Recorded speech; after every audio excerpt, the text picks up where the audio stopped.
السلام علیکم ورحمۃ اللہ وبرکاتہ۔ عام لوگ علماء سے مسئلہ معلوم کرنے میں کئی غلطیاں کرتے ہیں۔ پہلی غلطی تو یہ کرتے ہیں کہ ہر طرح کے عالم سے مسئلہ معلوم کر لیتے ہیں، جبکہ اس میں خرابی یہ آتی ہے کہ اس میں بہت سی مرتبہ آدمی کا عقیدہ اور عمل خراب ہو جاتا ہے اور پھر آدمی وہم اور تردد شک میں مبتلا ہو کر کے پھر پریشان رہنے لگتا ہے، کیونکہ جب پتہ ہی نہیں کہ ہم نے جس سے مسئلہ معلوم کیا ہے اس نے ہمیں مسئلہ صحیح بتایا ہے یا غلط بتایا ہے۔ تو اگر اس نے مسئلہ غلط بتا دیا تو پھر آدمی کا عقیدہ بھی خراب ہو جاتا ہے، عمل بھی خراب ہوتا ہے اور پھر شک میں بھی آدمی رہنے لگتا ہے۔ اس لیے ہر ایک عالم سے مسئلہ معلوم نہیں کرنا چاہیے۔ دوسری غلطی یہ کرتے ہیں کہ ایک ہی مسئلے کو کئی علماء سے معلوم کر لیتے ہیں۔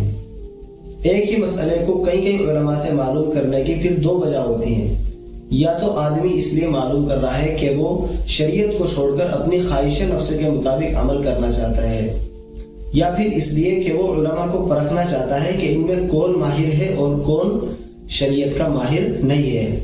پہلی صورت میں اگر آدمی اپنی خواہش نفس کے مطابق عمل کر رہا ہے تو یہ تو ظاہر ہے کہ آدمی کے لیے گمراہی کا سبب ہی بنتی ہے، اور اگر آدمی علماء کو پرکھنے کے لیے مسئلہ معلوم کر رہا ہے تو اس میں خرابی یہ آتی ہے کہ وہ اپنی نظروں میں جس عالم کو دیکھے گا کہ یہ ماہر ہے اس کو تو اپنی نظروں میں بڑا سمجھے گا اور اس کی عزت اور قدر کرے گا، مگر جس عالم کو دیکھے گا کہ یہ شریعت کا ماہر نہیں ہے، مسائل کا ماہر نہیں ہے، اس کو اپنی نظروں میں چھوٹا سمجھے گا۔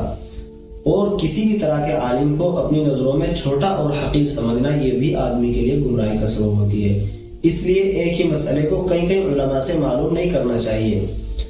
تیسری غلطی جو عام لوگ علماء سے مسئلہ معلوم کرنے میں کرتے ہیں وہ یہ ہے کہ ہر مسئلے کی دلیل کو معلوم کرنا شروع کر دیتے ہیں، جبکہ ہر مسئلے کی دلیل کا سمجھنا یہ درس نظامی اور عالمیت کے کتابوں کے پڑھنے پر موقوف ہوتا ہے۔ جب تک کہ آدمی عالمیت کی کتابوں کو ڈھنگ سے نہیں پڑھے گا اور ان کے اندر پوری طریقے سے دسترس حاصل نہیں کرے گا تب تک کہ ہر مسئلے کی دلیل کا سمجھنا یہ بہت مشکل ہوتا ہے۔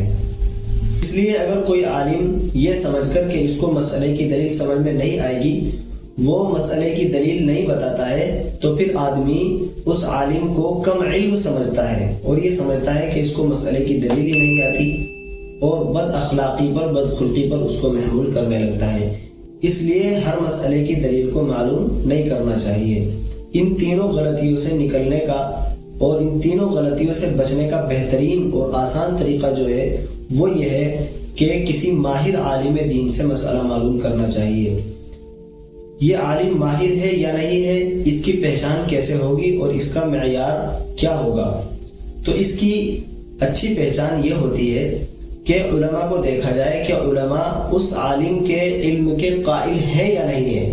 اگر علماء اس عالم کے علم کے قائل ہو گئے اور اس کے بارے میں یہ نظریہ رکھتے ہیں کہ یہ شریعت کا ماہر ہے، مسائل کا ماہر ہے، تو سمجھ لو کہ یہ عالم ماہر ہے۔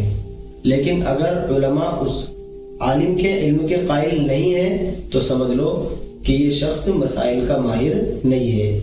اس لیے جب تم دیکھ لو کہ علماء اس عالم کے علم کے قائل ہو گئے ہیں تو اب اسی عالم سے مسئلہ معلوم کرنا چاہیے۔ اللہ تبارک و تعالی ہم سبھی کو صحیح راہوں پر اور سیدھے راستے پر چلنے کی توفیق عطا فرمائے۔ السلام علیکم ورحمۃ اللہ وبرکاتہ۔